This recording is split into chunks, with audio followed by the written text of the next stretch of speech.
all the sort of positive emotions that we experience, like contentment and happiness and joy, I'll say, that's probably, I think, the main doorway to your purpose. When you feel joy, joy is like a clue that shows you what brings you alive.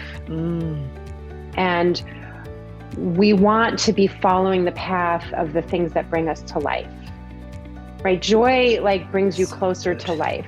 It sparks your energy. It ignites your creativity. It brings you to a place of wanting to share yourself, right? Yeah. It's uplifting, it's energizing. And so when we learn how to connect to what brings us to life and what brings us joy, then we can follow that. It's like breadcrumbs on the trail. Welcome to the Warriors at Work show. This is Jeanie Coomber, your guide and host. This is a show for men and women in the workplace who want to move from the predictable to the potent. This is your weekly dose of inspiration with an edge. I talk with CEOs and shamans, sports marketing executives and therapists. All of us are like-minded thinkers and doers who tell stories, share wisdom, and challenge each other to have the best life possible inside and outside the office. Welcome to your Warrior Conversation. Hey everybody, it's Jeanie. Thank you for joining me at the Warriors at Work show. So May is Mental Health Awareness Month, although I don't need a month dedicated to mental health awareness to live in the reality of having good mental health. I am hyper aware of how much this plays a role in my life and in my work. If you've been following me and my video spots over the last month or so, the last 6 weeks have been filled with unexpected medical issues, scary stuff with my husband. And my perspective is trauma really puts you in an introspective place faster than anything else in the world. Again, my opinion. I started wondering how we could use emotions like fear and anger as a pathway to a deeper part of ourselves. As warriors, we are in this space of self-exploration and transformation more often than others. But I realized I really wanted an expert who does this level of emotional excavation on a regular basis, a healer, a yoga teacher, a transformation specialist. So enter Marni Sclaroff. She's a self-professed inner wilderness guide. And the conversation you're about to hear is about emotions. Marni is a life coach. She's a writer. She's an artist. She's a yoga teacher. She also is a certified Beck Wayfinder life coach. And she describes herself as this inner wilderness guide because in all of her offerings, there's a thread of mythology, soulful journaling, intelligent unfolding. We talk about what it means to have energetic wisdom from a deep, true, heartfelt, soulful place. And we get to the bottom line, which is how do we channel emotions in a healthy way and still live our lives and still have these big, beautiful, fulfilling lives. So for all of my doers out there, I want you to stop and be and receive this conversation. Enjoy. Welcome, Marni, to the Warriors at Work show. I am so delighted to have you here today. Thank you. I'm so glad to be here. I get so thrilled when I get to talk to people who are in the transformation line of work. I consider myself in a similar space, and I'd love to get together and kick the tires and talk about different journeys and different perspectives. So I've been really looking forward to this conversation. And here's where I wanted to start. I want to think about more of your background because you're a Beck certified life coach. You've got well over 500 hours of yoga teacher training. Yep. You also have a master's degree in art education. Yep. And you're a lifelong learner, Yep. but not just through other people, but through your own pain and life adventures. And it's one of the things that I really was attracted to you for this conversation because you live very fully in all aspects of your life. And I'm curious what you see as your life's work. Well, so I guess I'll rewind for a moment. So when I was young, around 15 years old, I was diagnosed with depression and ADHD and anxiety. And so during my high school years, there was a lot of, just kind of struggling to figure out what was wrong with me.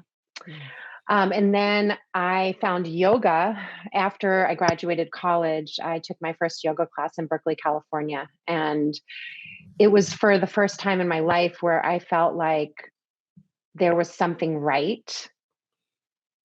And that I felt a sense of peace inside of myself. And things made sense to me in a way that I couldn't even really explain it or describe it. And so after that first yoga class, I kind of just devoted myself to practicing and studying yoga because it was the one place in my life where I was able to find a sense of peacefulness and groundedness in my body. And I felt like it opened the door for me to actually be in a relationship with myself, with my body, and with life that didn't feel like I was going to war every day with myself and with life. And so that practice really just became my focus, my center. And so I've devoted the past like 30 years or so to learning as much as I can about it, to practicing it, to, going in to myself and trying to transform pain into something good, into something useful. And so my life's work really is to transform pain into beauty and to help other people really find that inside of themselves, that ability to transform their own suffering into something useful and meaningful. God, I love that. Transform your own suffering into something meaningful and beautiful. Yeah. I mean, that is such a profound statement because we are so conditioned in society to run from pain, run from conflict, Yeah. find peace and ease, avoid until it has gone away. Yep. And instead of dealing with it head on and seeing the beauty of the dimensions of pain, I think is really beautiful. And I want to build on something that you just said because yes, you're definitely in the business of transformation. Just the little I've gotten to know you and the more conversations we've had. But when I read about you, your website opens with the sentence that I just friggin' loved. Welcome to your wild knowing. I am the inner wilderness guide. Yeah. Please tell us what that means. Yeah. So, as human beings, we all have our sort of like personality selves. And, you could call it the ego or the outer self, or it's also like our social selves, the part of us that kind of lives in the world. And then there's another level, which is our essential selves, which is when we're doing yoga, that's what we're trying to tap into. And our essential selves are made of the same material as nature. So we're, human beings, like we sometimes forget that we're made of nature. We think of nature as like something outside that we go to on weekends, but nature is actually who we actually are, like on our deepest level, on a body level and a soul level. So wait, what do you mean? So when I go out and I touch a tree, I am the tree is me? Yeah, yeah. I mean, we're from the earth, right? We're animals just like all the other animals that are here, but we operate in a little bit of a different way, but we are like wild animals. And yet we've kind of tamed ourselves in a certain way and have separated ourselves from our nature and from nature itself. And that makes us sick in a certain way. we, uprooting ourselves from the earth has created a lot of illness in the world. I mean, just if you look at what we're doing to the planet, the ecosystem, that is a big problem. And then also, because everything is connected, we're not separate from anything. We all live on the planet. So whatever we're doing to the planet is also affecting us. And when we disconnect ourselves from that, we lose a part of ourselves. We lose our intuition. We lose our instinctual knowing. So there is like a level of instinctual and intuitive wisdom that is part of our humanness that so many of us have disconnected ourselves from. Why have we disconnected, do you think? I mean, this is like a whole that's like a can of worms. But simply, I'll say it that, part of the Industrial Revolution, part of the, some of the religions trying to hold power, the people in power trying to maintain power, disconnecting people from their intuition and their instinctual knowing is a way to manipulate them and control them. And when we disconnect people from their bodies, they lose connection to their intuition. And so it's easy to tell them stories that aren't true. So if you want to try to control people and manipulate them into buying things or doing what you want them to do, the first thing that you'll want to do is disconnect them from their intuition, which is in their body, which is your body is part of the, part of nature. And so that's kind of how it's happened. And I think so many of us are starting to realize, especially over the past 2 years, this whole global pandemic where we've had time to kind of like sit with ourselves and recognize like that there's been all this discomfort and dissatisfaction and knowing that we've just been ignoring because we've been so busy.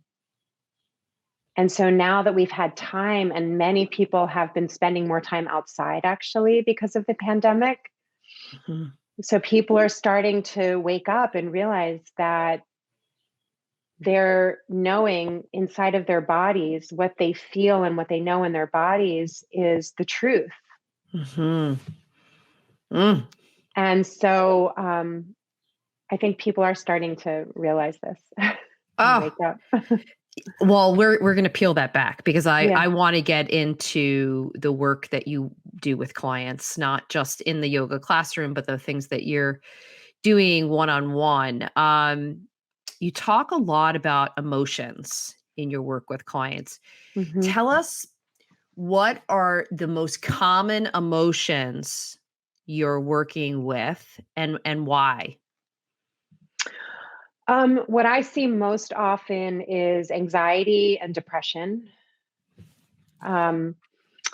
And why people are experiencing that, there's mostly what I see is that people are disconnected from a sense of purpose.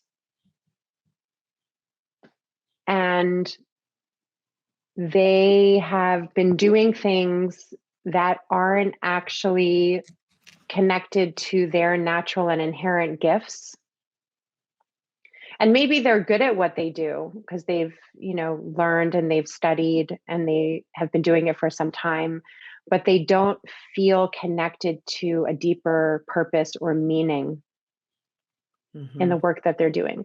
And I think sometimes this can change over time. So maybe something that somebody was doing for a certain period of time had a lot of meaning at one point in their life, and then they hit, some new level, and then all of a sudden it doesn't really mean anything to them anymore. And so I think what starts to happen is depression will come forward as a sign.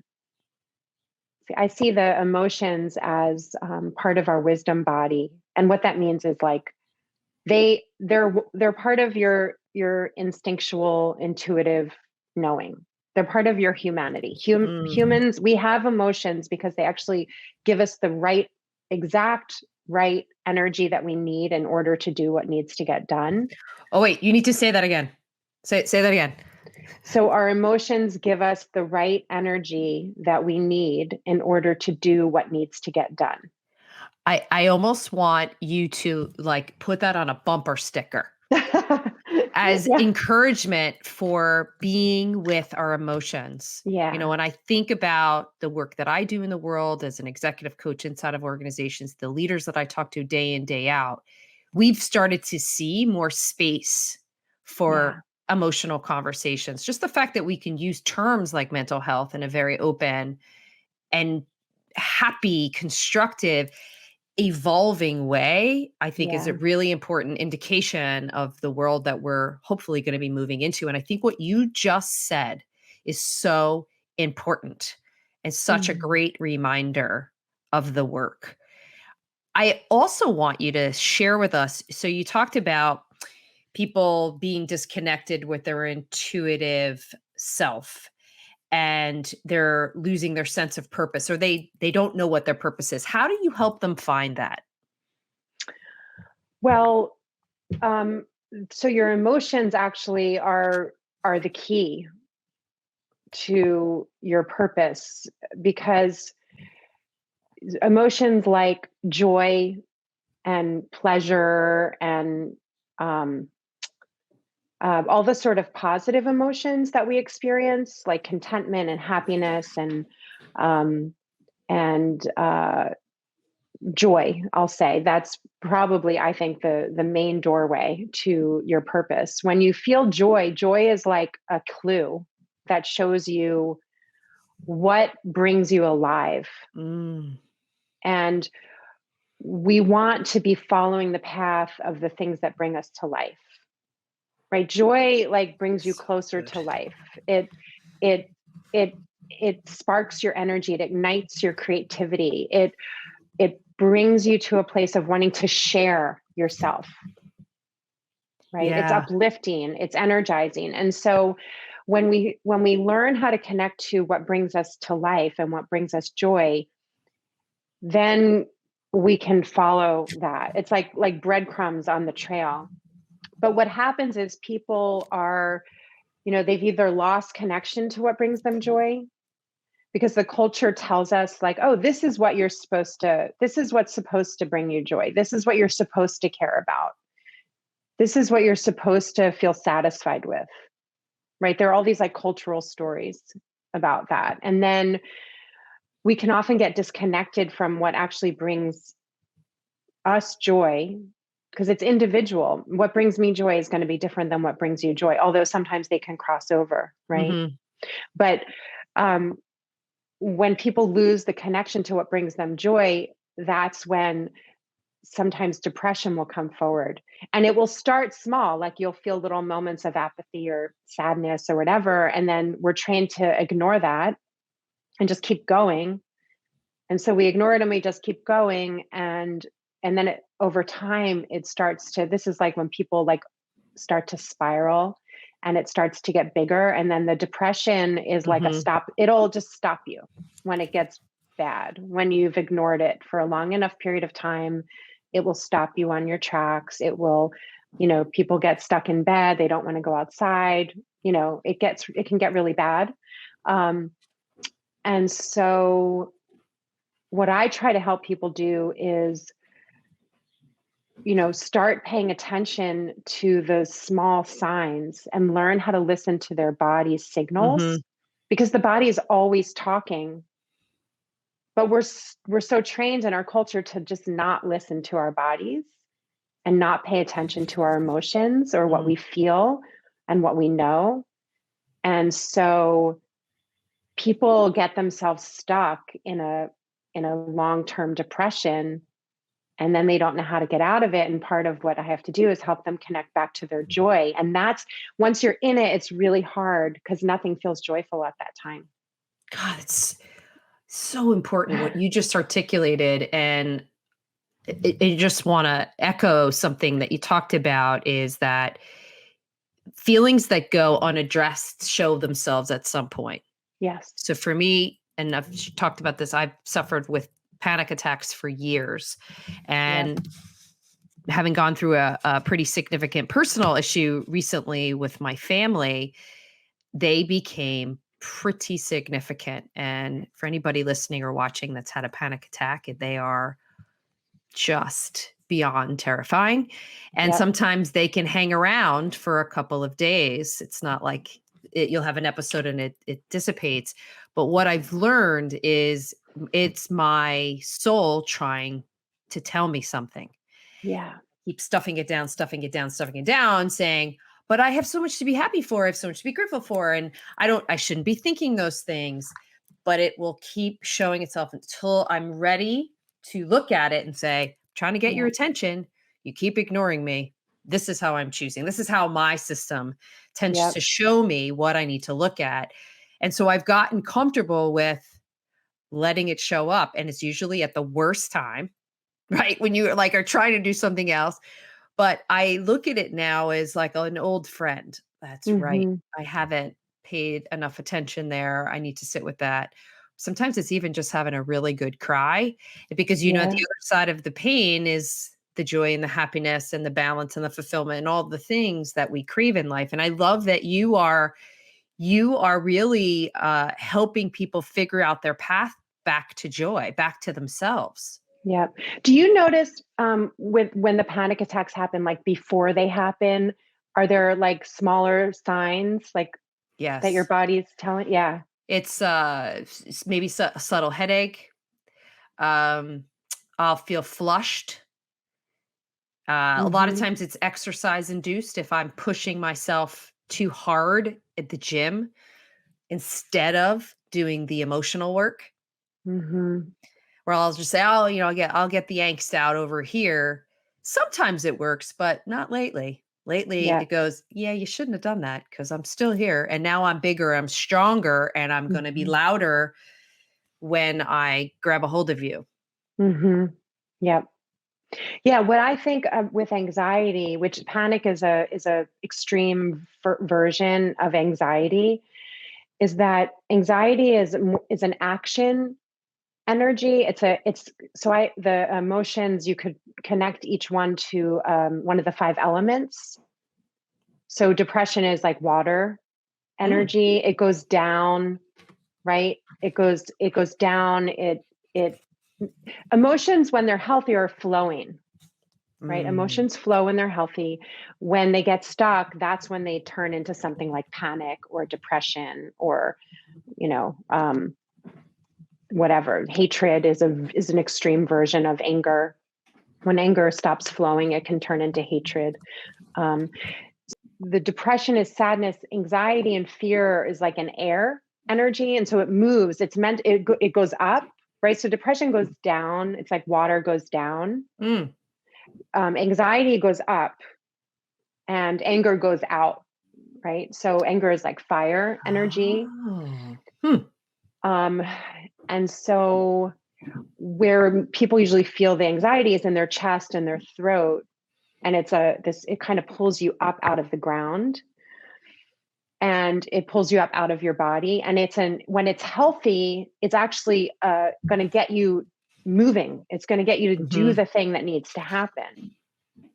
And so it's either like we're worried about something we want to do, but we can't do.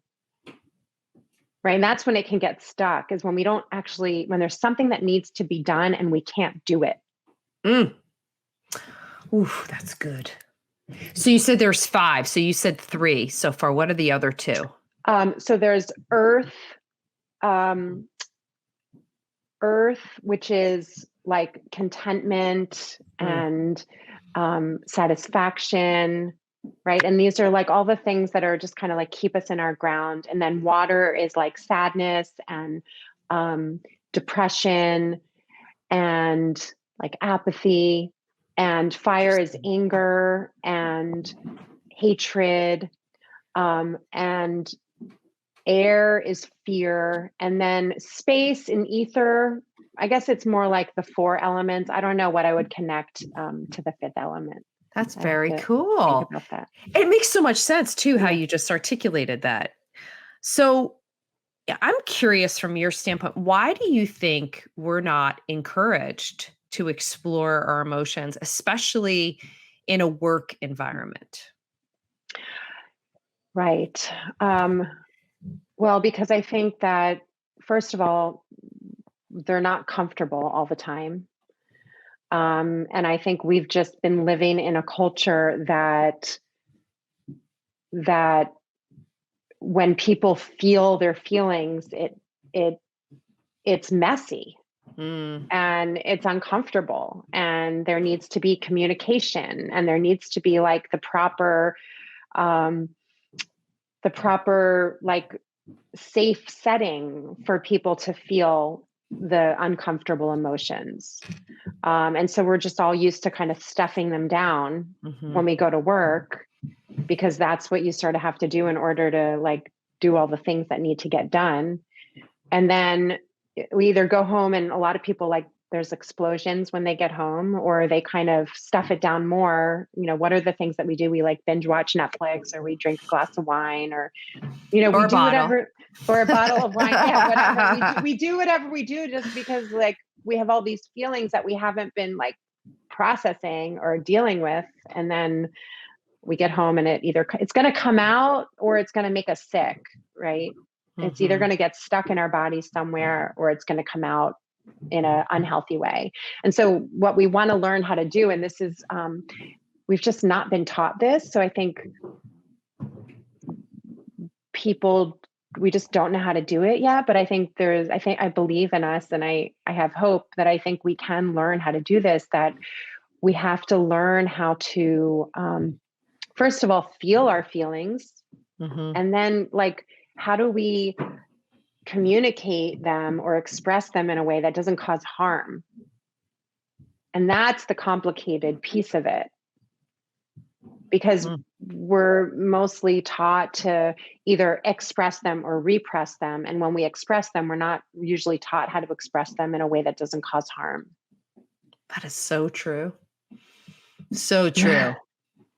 Can you be productive? Like, can you strike a balance between having good emotions, healthy emotions, and a production mentality? Like, so what does that look like?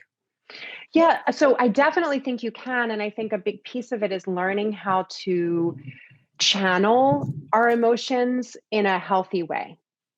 And so what I mean by that is like, so like I've been teaching yoga now for, I don't know, 22 years.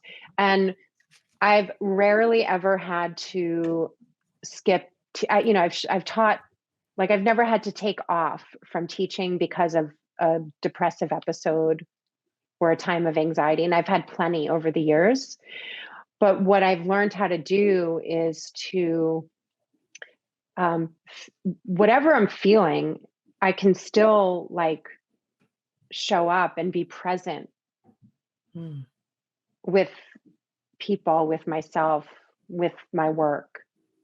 And I think a big piece of that is because I do work that matters to me and that is meaningful. Um, but people can do their work, but they have to first, you have to really take care of yourself. Mhm. And I think a big piece of it is how do we create opportunities to channel and express our emotions in healthy ways, which includes like maybe you need to go for a walk outside. Maybe you need to like dance in your living room for 15 minutes, turn a song on and just like move it through your body. Maybe you need to write in your journal. It has to be something that you enjoy, that's meaningful to you, where you're channeling the energy in a meaningful way. Mhm. Maybe you need to have a conversation with someone about it. It might even just be naming where you are to say, "I'm feeling fill in the blank." I think that Totally. that often is very problematic is because we shut off the spigot that goes to that because that's not a convenient emotion right now, and I have a job to do, and I have to do X, Y, and Z. And I think you can the both of them can live together. You can simply say, Yeah. I'm not at my best today, or I'm having a rough time, but here's what I'm going to do. I'm going to do my very best to show up as my best possible self in this scenario. And there are times where you do have to turn it on, but I think it's really important that behind the scenes, you're doing what you need to do to be connected to that emotion. Completely. Okay. Yeah, I totally agree with you. Is there any particular techniques that you could offer, that you provide to your clients, that are particularly helpful in channeling your emotions? Yeah, I mean, I think the simplest thing, like kind of piggybacking on what you just said about just like acknowledging it. Mhm. Um, I just have them take 5 deep breaths. And when you take 5 deep breaths, or even just like one deep breath, you all of a sudden are going to feel whatever you're feeling in your body. The breath is like the door into your body. So you take a deep breath and you feel what you're feeling. And then you'll see that all of a sudden you're going to have access to all the energy in your body. And if you feel tired, you're still going to have access to the energy in your body. Mm. Why And 5? Why 5 breaths? um I don't know. It's just I I thought mean there it, was like some yogic kind of yeah. Or no, philosophy. I mean it could be one breath. You could just take one Mm, breath or 3 breaths or 5 breaths. 5 would give you like a little bit more time to kind of tune in. mm, Um but it could be one breath. It could be more yeah. than that. But I think if you're, it's like we want to do something it's quick. It's like Mhm. it doesn't need to be, you don't need to take a lot of time, like, because there's emotions, we're feeling our emotions all the time. There's emotions in every moment. So, you can just take one deep breath and and get into your body and just feel what you're feeling. I love that. I even love the expression that it's the doorway. It Yeah, really it's the doorway to so many things, totally. but I talk a lot about this is getting out of your thinking mind, because you can't always think your way through things. There's so much more available to you, and the breath is the pathway to Yep. that. It's just Yep. going to open up so much more information. I love it, and it's simple, and we all know how to do it. Mm-hmm. But when Yep. we're going through our day, we're just not. Yeah. We're just not doing it. Yeah. So I want to switch gears a little bit, and I want to talk a little bit about you. And again, as somebody who's in the business of transformation, you have to hold space for a lot of deep things. Yeah. But who are those people in your life that help keep you steady, and what do they bring you? Well, definitely my mom and my sister. Um, my mom and I talk probably like every other day. And she's just just I could talk to my mom about everything. And so I just kind of check in with her on a regular basis. And that's like very grounding for me to just like talk about how I'm feeling and how I'm experiencing my life. And she is always just there to listen. And then my sister is a super steady presence in my life. She's like totally opposite of me. She's like a science teacher and she's very That's great. grounded. Yeah, she's very grounded. And so she's my kind of like steady rock. So it's my mom and my sister, and then my kids, are super grounding for me. And, I hold space for them, but they also give me all this energy. I would love for you to share, before we started recording today, you and I were having a conversation about people that you follow, you admire, Yeah. and you shared something with me that I'd love for you to offer up here when you think about people that you admire. Yeah.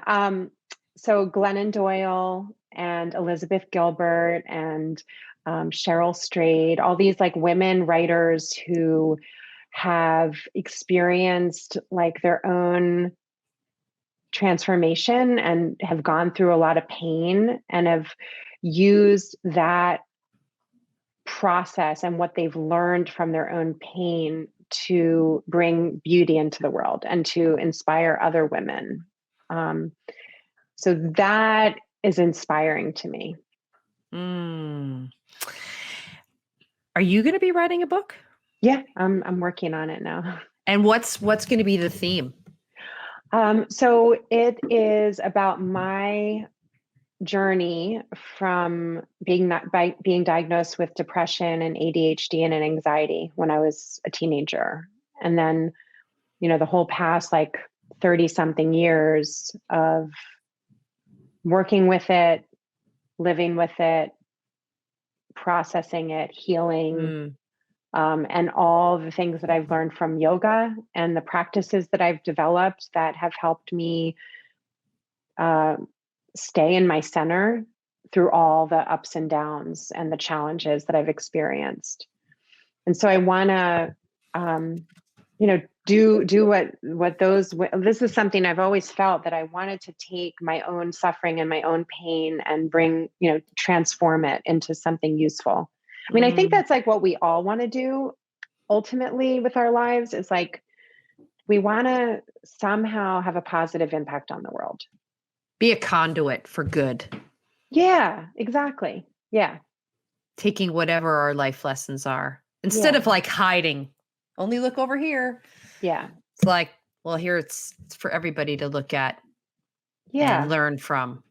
Yeah. And it's healing.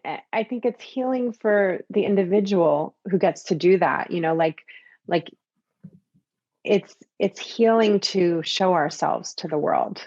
And it's healing to be seen in your beauty and your pain. And so many of us like hide because we're so afraid. And a big piece of why I want to write this book is because there's still such a stigma around mental health and emotional health. And there's a lot of shame that people carry around their own experience, their internal experience, and how they go through the different ups and downs and what they struggle with. And so I want to help destigmatize that. And what's interesting is the question that I was going to end with, you kind of answered, but I'd love for you to expand it even more. So anybody that's watching and or listening to this conversation, what do you want to leave them with?